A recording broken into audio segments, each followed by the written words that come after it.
รื่องจืดผสมก่อนเครื่องจืดผสมนะผสมคนเครื่องหอมแขวคายปลาใส่เพิ่นเบิดแล้วก็จืดผสมแล้วไปจืดผสมไปวัดก็ได้เลย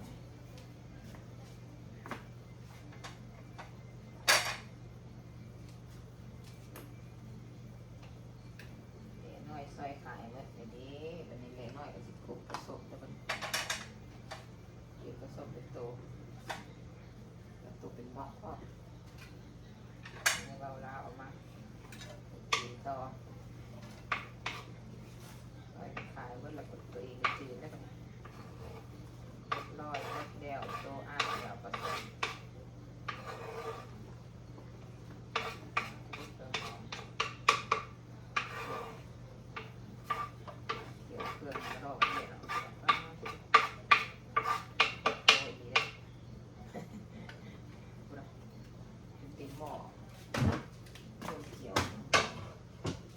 เต็มหม้อ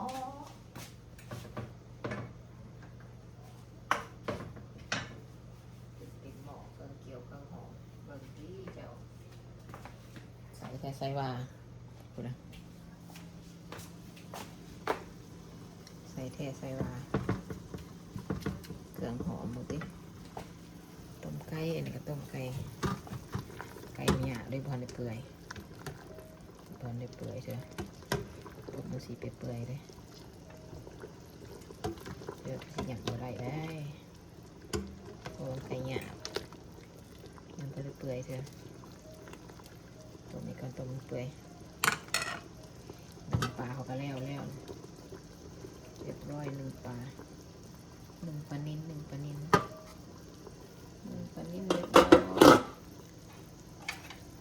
ึ่งปลา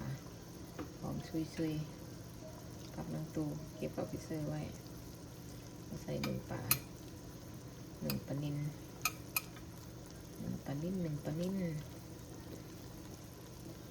หอมซุย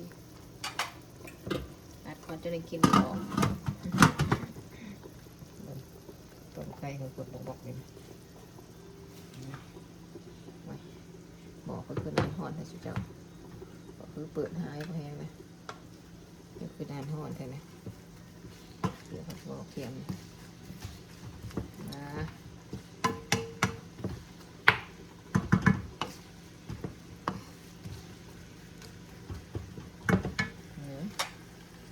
สุ่มประตูเขาให้เขาชิม2 ตัวเขาก็ตื่นจืดตัว 1อันนี้ก็ติ่มบอกเลยโว้ยสมปลาตอนต้องเห็ดซุปเด็ดวัดต้องเห็ดซุปดีวัดเห็ดซุปเด้แล้วบะเครื่องหอมได้หลายว่าเครื่องหอมให้เครื่องหอมมันกรอบมันก่อน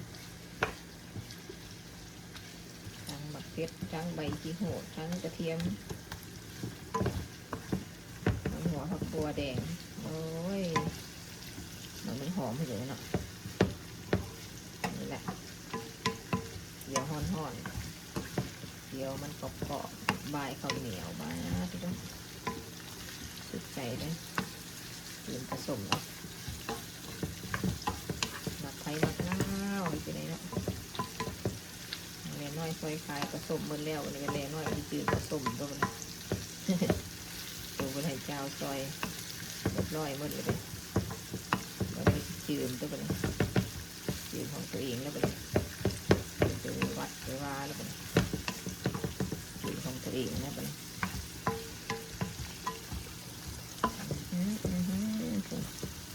เครื่องหอมแต่เครื่องหอมว่าตัวประกอบเนาะว่าก็หัวธรรมดาตัวประกอบตัวธรรมดา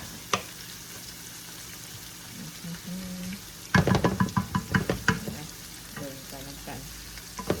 ตัวประกอบของกรอบป้าด้วยหอมกุ้งเต็มเฮือนเลยแบบงานประกอบหอมกุ้งเต็มเฮือนเลยใส่ที่หกประกอบอะไรแบบแนวกินกับนะแซ่บกินแล้วที่หกนะกินแล้วแซ่บที่หกปิ้งกับแก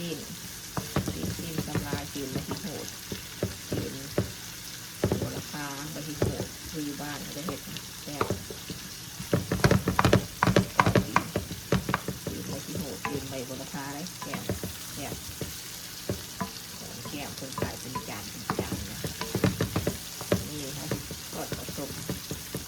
มันจะเครื่องหอมหลายรวมมาสีเครื่องหอมแก้มผสมยังบ่ได้งานเลยดอกนะเบิ่งไปเพื่อคนติดต่อไปที่หัวเกาะเราจะไปที่หัวเกาะก็แล้วกันเริ่มกินออกแห้งแล้วกันจะเริ่มเปิดหูก็เริ่มเปิดหูดังวอนก็เริ่มเปิดเส้นดังวอนก็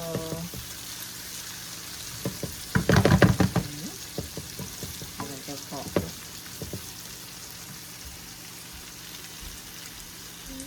บนแดงอ่องตองจะแซ่บแบบไข่ปลาผสมเป็นตัวมันจะแซ่บทีมาแหละแซ่บต้มไก่เขายังกดปอกๆอยู่พอในเปื่อยใช่ไงเบิ่งไปนำกันสิแล้วบ่แล้วสิหอดใส่ สิหอดใส่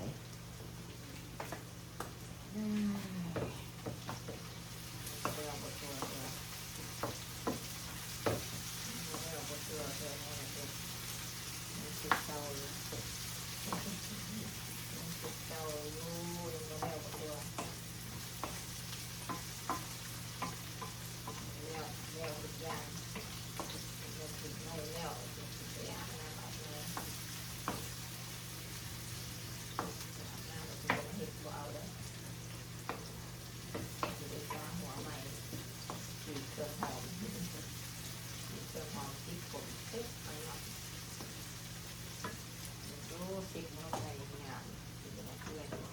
ก็สลับงามไป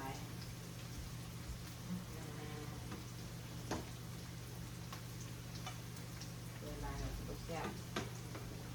งามไปกินว่าไรก็จะได้ดีนะ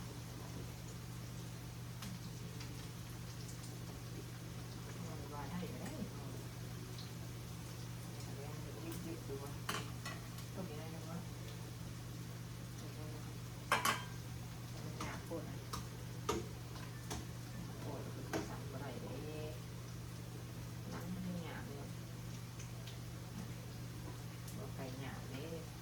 ต้มแซ่บแล้วก็ไก่ย่าง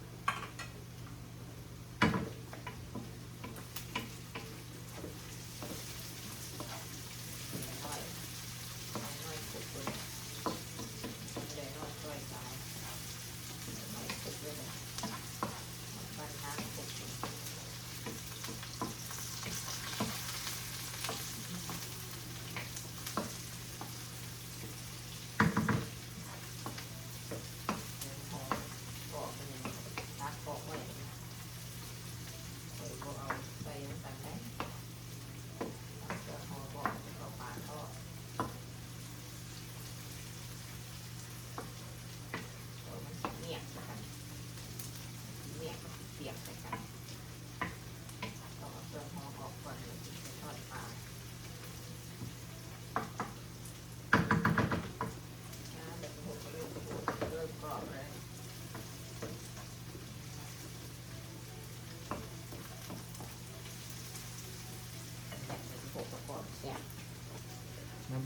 มาเบิ่งไปที่หัวเริ่มกรอบเริ่มกรอบเลยหอมเขาดังขนาดนี้เลยเริ่มกรอบตักออกไว้เอาปลาจืดมันกรอบเครื่องหอมมันก็จะบ่ใหม่มันไปยืดใส่ปลาแล้วใหม่มันก็เมียกใส่ปลาไปที่หัวมันกรอบแล้วมันก็ได้หอมกระเทียมเกลือแจ่มหน่อยก่อนกรอบแล้วกระเทียมหัวแหมอีกอะไร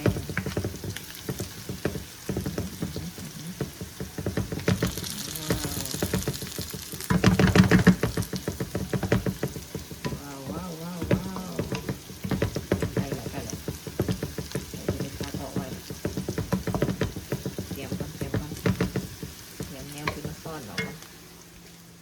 รียมแนวสิมาสอนออกก่อนได้ขี้โหดก่อนบอกก่อน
จีนแรกเราใช้ทั้งข้างเลยนะเครื่องหอมหลายในหลายว่าเราแซ่บเลยเนาะ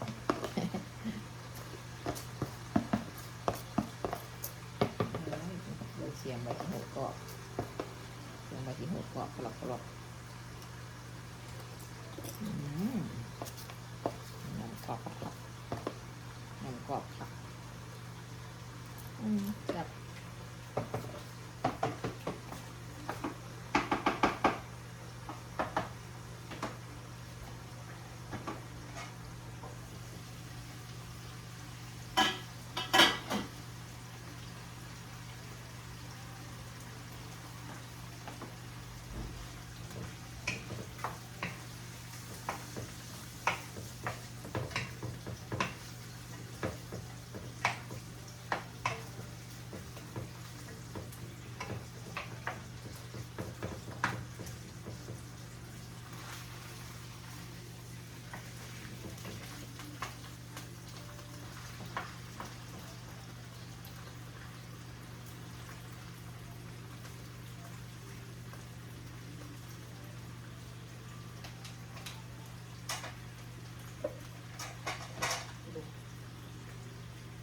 เต็มเต็มเต็มเตาแล้วแบบ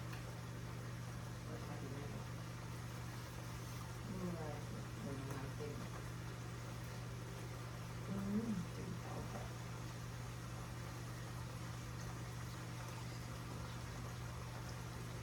ทำแล้วสุดจอแล้วผมจะอาบน้ำอะไรอ่ะมันเต็มมันเต็มมันเต็มมันเต็ม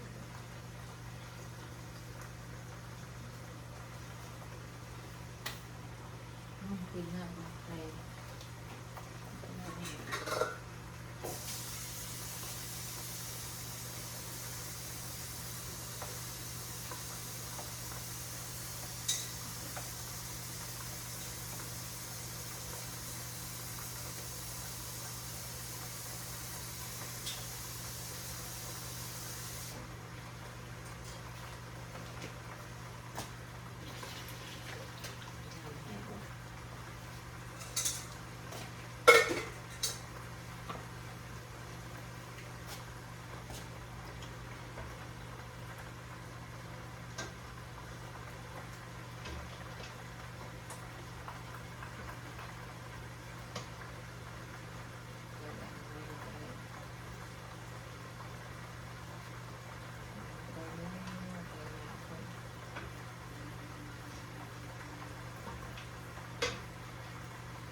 ยุบซะ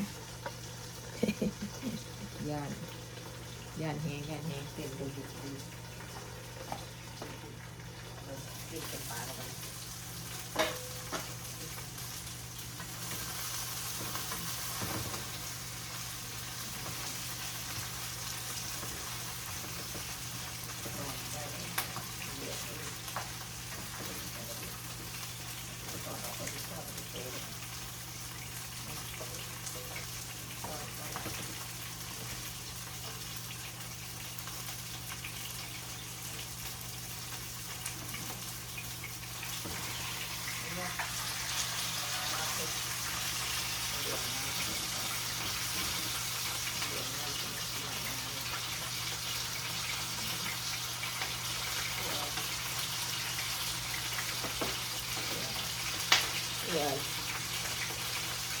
มันเดือดน้ำเลยทั้งหมดเลย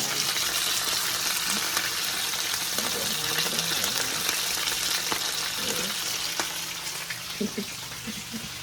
มันเดือดน้ำมันคือมันใหม่มากยากเป็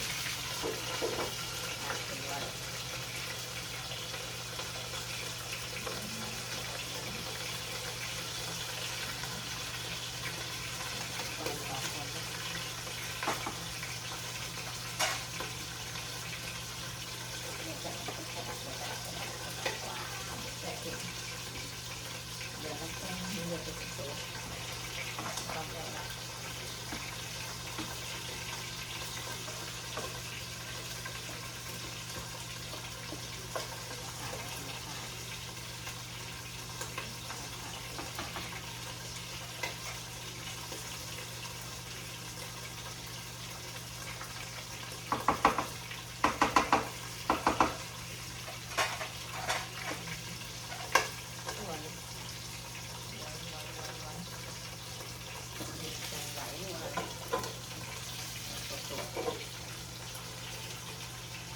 คนประกวดน้ำไหนหรือว่านี่ไหนหรือว่าสุดหรือว่าเดี๋ยวจำเลย